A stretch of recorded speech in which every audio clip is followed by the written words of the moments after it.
But this is different. See, the schoolwork is different. I know what I'm doing here. And I know that if I try harder, it will work. He needs to try harder. We can do this together. We just need to buckle down, and we have to work at it as hard as we can and just pay attention to it. Fight through any kind of frustration that we're having with each other. But as much as we tried and as hard as we tried, we kept coming up short. And by the second grade, his teacher told us that he needed more help in the classroom than she could give him. And we wanted him in a mainstream classroom because he's a bright kid. And we knew what that meant. He needed an aide. And we knew what we had to do to get that. We just didn't know if we wanted to. She suggested that he meet with the school psychologist, which he did. And then the psychologist met with us and told us what he found out. Doesn't like loud noises. Thank you. Doesn't seem to converse very well. Doesn't know the procedure for making tea. He said he saw something but couldn't tell us what it was. And he suggested more testing.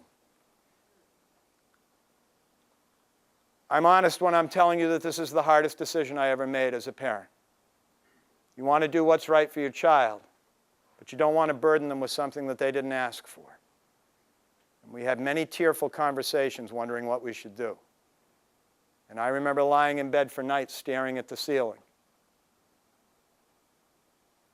We finally decided to have him tested some more, and that was done by a psychologist that was recommended to us by our pediatrician. She met with Liam and gave him the test, then met with us and gave us the results. We sat across the desk from her, and she opened a folder and shuffled some papers and looked at us and smiled. Shuffled the papers again, looked at us. I'm sure we smiled. Finally, she said, I have some results. And I thought, good, because that's why we're here. And she said, first of all, Liam is a charming, interesting, and very healthy young boy. Uh-oh. If there's a first, there's a but. But the testing shows behavioral characteristics consistent with a diagnosis of autism. ASD, she said, autism spectrum disorder.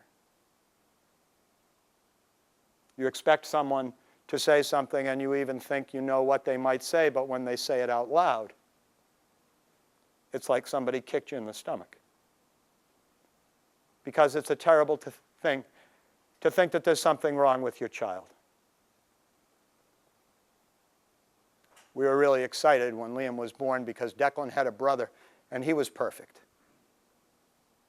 And when they're born, you count all their fingers and their toes to make sure that they have 10 of each, and you run your finger in front of their eyes to make sure they go back and forth, and you stand behind them and snap your finger to see if they react. And you read all the books and you look for all the developmental benchmarks, and when they pass them, you sigh with relief, and Liam passed every single one of them. So if there's something happening now, why didn't we notice it? If there was a problem, why didn't someone tell us something? But you know what you think most of all? Is this my fault? Did I not pay enough attention to him? Did I pay too much attention to him? What did I do wrong? I was trying so hard. Who do we talk to about this?